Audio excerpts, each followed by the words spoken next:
So on today's Card Academy lesson, we're going to be going over a fairly interesting control that makes use of this sort of handling that you might have seen on the bottom steel lesson. Now this one is a slight variation on a previous control that I've covered here on the Academy, but I think this one does a great job in making it seem like you're just placing the card in the middle, replacing a group of cards from the table on top, and squaring that card directly in the middle. So let's show you exactly what I'm talking about and have you, cement your virginity.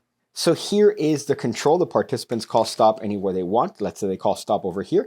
We show them the card they stopped at, which happens to be the 10 of clubs. This card is then subsequently placed on top of this packet, placed on top of that packet, and that card is squared up cleanly in the middle of the deck. Of course, I think we know a little bit better than that, my friends, as that card is controlled to the bottom. Oh yeah. So here is the handling for the control. Again, very, very simple. All we're doing here is, if you want, you could dribble the cards in your hand and place this packet on a table, or we could just dribble the cards directly to the table.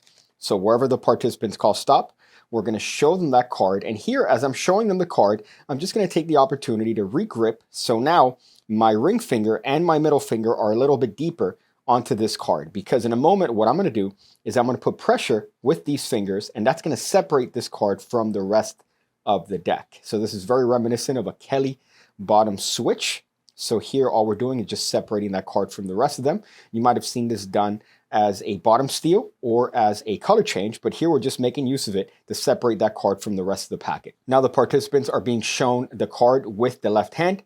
Now at some point you're going to take the card in mechanics grip, and here what you're going to do is you're just simply going to replace the packet of cards on top of this card.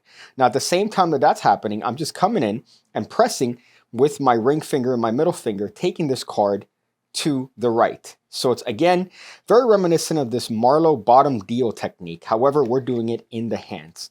So at this time, here's what's happening. We're just going to place the deck on top. We're separating that card from the rest of the packet. And then in one action, we're just supposedly taking the very same card and placing it out jogged on the same packet, where really their card is on the bottom, and this is the original bottom card of the deck.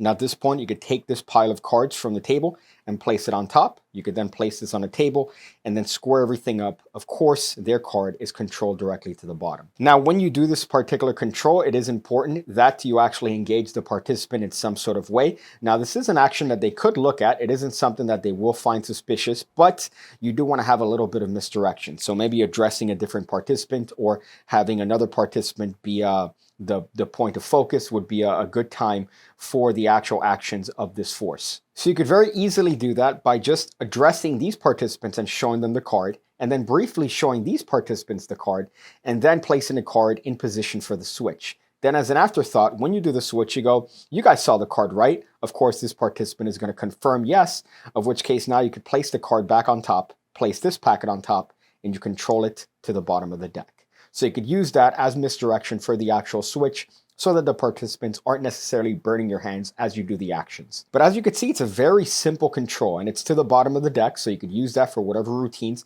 that happen to need that card in the bottom. And it's very simple. All we're doing is we're just taking advantage of that side separation to reduce the friction necessary. There are other ways of doing this and other different techniques, but I found this one to be the simplest because we're just separating the cards with our fingers. So here, the only thing that we're doing is apparently adjusting that card and placing it on top of the packet. That should be our internal monologue to the participants. We're just simply taking the card and placing it in a more opportune position so we can be a little bit more fair with the participants. That should be what we're thinking as we're carrying out this very sneaky control. So here's how it looks like with the cards face up, so you guys see what's going on. The participants call stop as we dribble the card to the table. We show them the card. We could then show the card around. Now at this point, we're going to take the card and place it on top of the deck and apparently bury it in the middle, but really, we know that that card is directly on the bottom. Easy peasy cover girl, my friends. This is a very simple control to do.